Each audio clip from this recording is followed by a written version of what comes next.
The fallout from yesterday's gun control walkout continues, and I'm getting tons of emails from kids who feel like they were essentially discriminated against at these walkouts. I just got one from a kid who wrote to me and said that he wasn't intending on being political at this walkout. He waited until people brought out the gun control signs, then he brought out a Gadsden flag, and he was immediately shut down by his school. He was immediately told he had to put it away.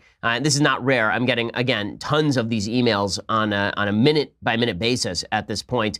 It's pretty astonishing and pretty shocking, and demonstrates once again that there are too many teachers across the country who think that they get to propagandize and use their students as these propaganda outlets.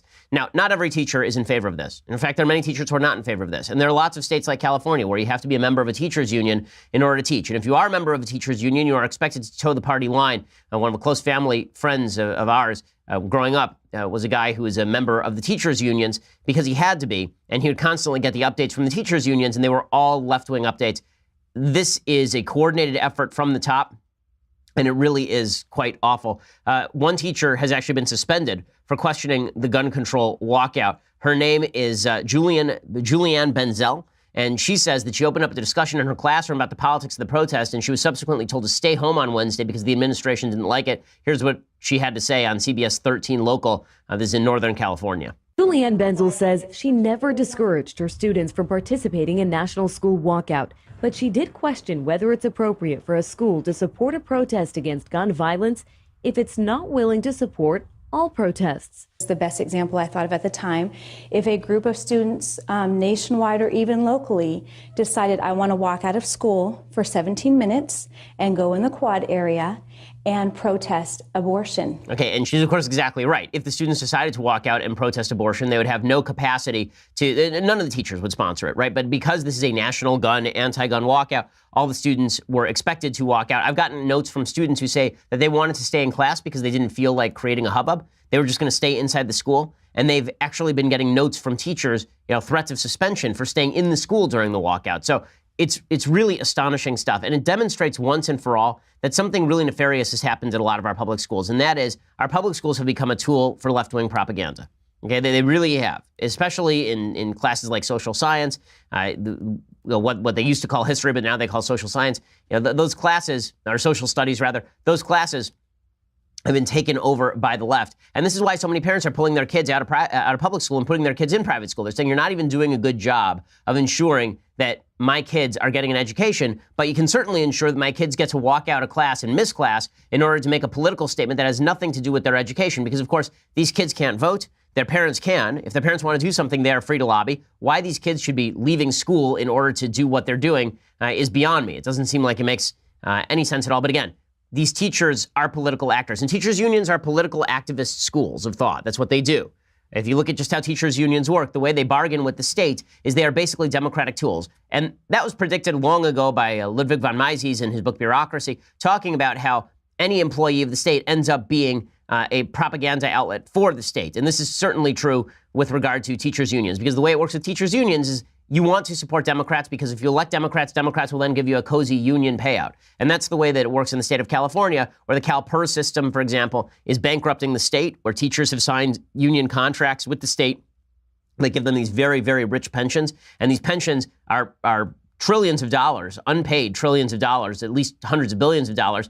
And the state lies about it. And the state says, well, don't worry, we're going to pay out. We'll never have to tax people additionally because we're just going to have a certain growth rate in the CalPERS fund. None of that's ever going to happen. But again, if you're a teachers union, then this is all great for you. All you have to do is support Democratic policies and get Democratic politicians elected with all of the union dues that the teachers pay in. And the state mandates that you pay your union dues in order to work.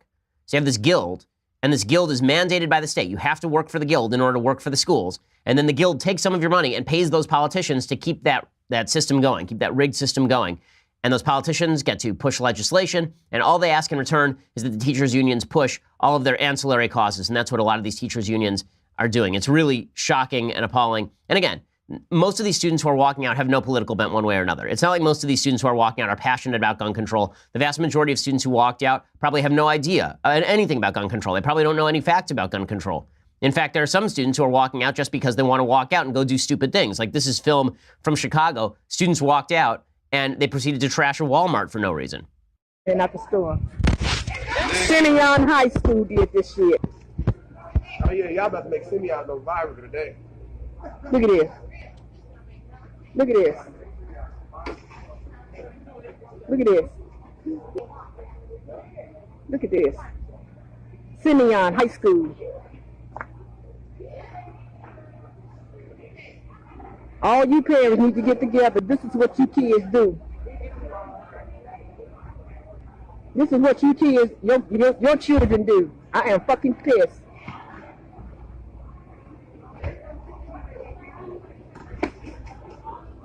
We thinking somebody here fighting and shit. They running through the store like motherfucking horses and shit.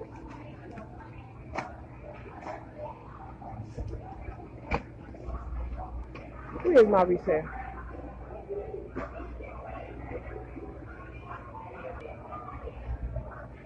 I don't even think I want to even shop in here now. Maurice, I don't even think I want to shop in here now.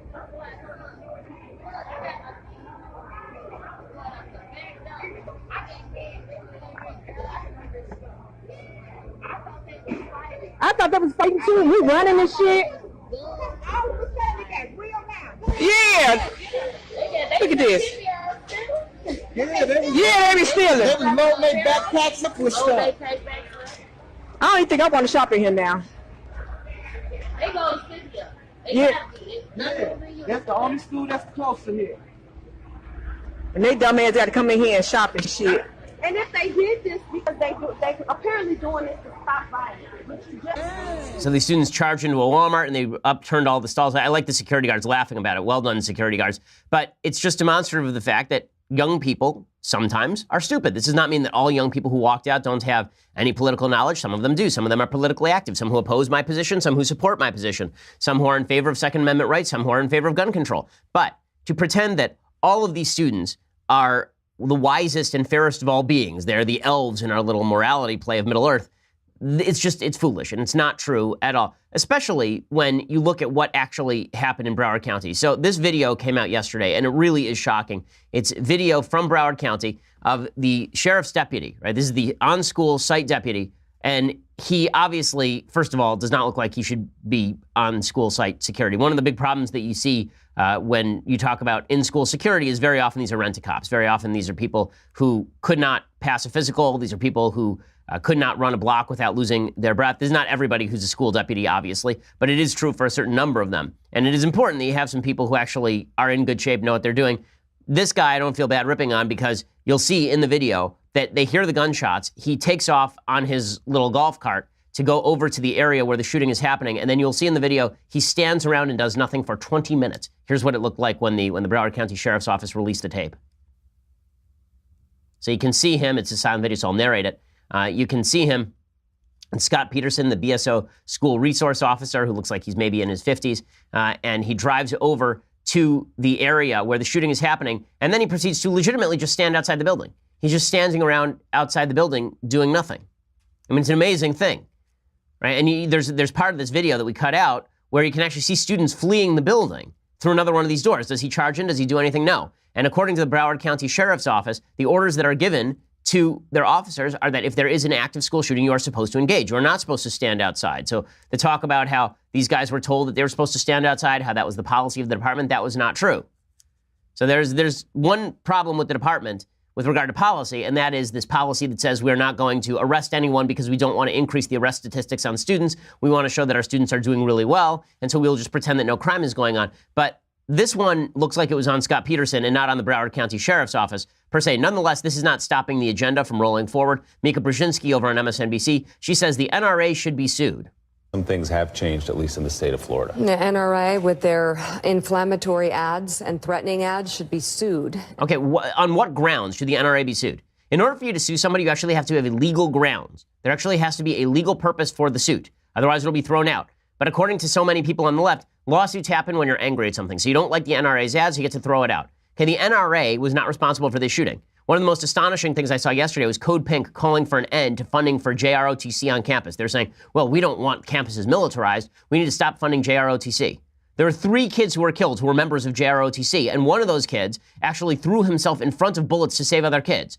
While this idiot cop was standing around outside doing nothing, one of these students, a 15-year-old, He ran out there and he tried to stop the shooter, right? He got in the way of the bullets. He saved his students. He died in the process. And Code Pink is saying we should get rid of JROTC. Again, the big problem with evil is that evil cannot be prevented simply by legal mechanisms, usually.